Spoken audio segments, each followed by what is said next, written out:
In this movie, I'm going to show you how to save files in Photoshop CS. Now, the actual process for saving files is almost identical to any other application you're going to work in, but what I want to talk about here is file formats. So let's first take a look at how to actually save a file. Like I said, it's just like any other application. You're going to go up to the File menu and you're going to choose Save As. And that's going to open up the default Save As dialog box, which is native to your operating system. I happen to be using macOS 10.3, and this is the Save As dialog box that it shows for me. So here I have my O2 File Basics folder, and I have my file called Central Park Pond O2 Layer. I'm just going to rename that so that we can save it as a separate file. I'm just going to type _copy to make a copy of this file. Now what I want to point out is down here in the Format pop-up menu, you have a large number of choices of what you want to save your files as. And the top one is the Photoshop file format, which is the .psd format. And I just want to emphasize the importance of saving your files in the PSD format.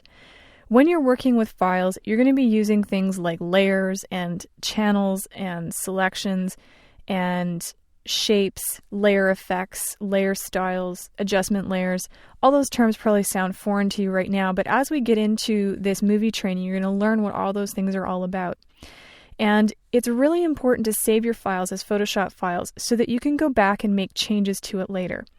If you're, working along and you save your file as a TIFF and it had a series of layers in it, and you want to go back and make changes to one of those layers, you've just lost all the layers in your file.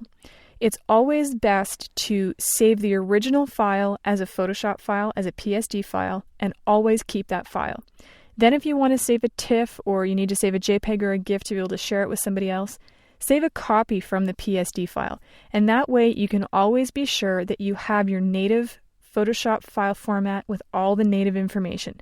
Because trust me, you're always going to have to go back and make changes to something. That's just the nature of the design process. So again, I just want to emphasize that it's very important to save your files in the PSD file format. So again, the process of saving is very simple. I'm just going to go ahead and I'm going to click the Save button.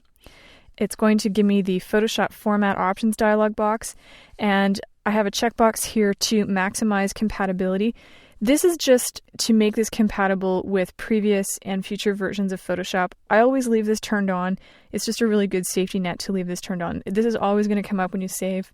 I just leave it turned on and click OK, and it goes away. So the process of saving is very simple in Photoshop CS, just like any other application, but it's very important that you save all of your files in the native Photoshop file format, and if you need to save to another file format, to make sure you're saving a copy from your original PSD file.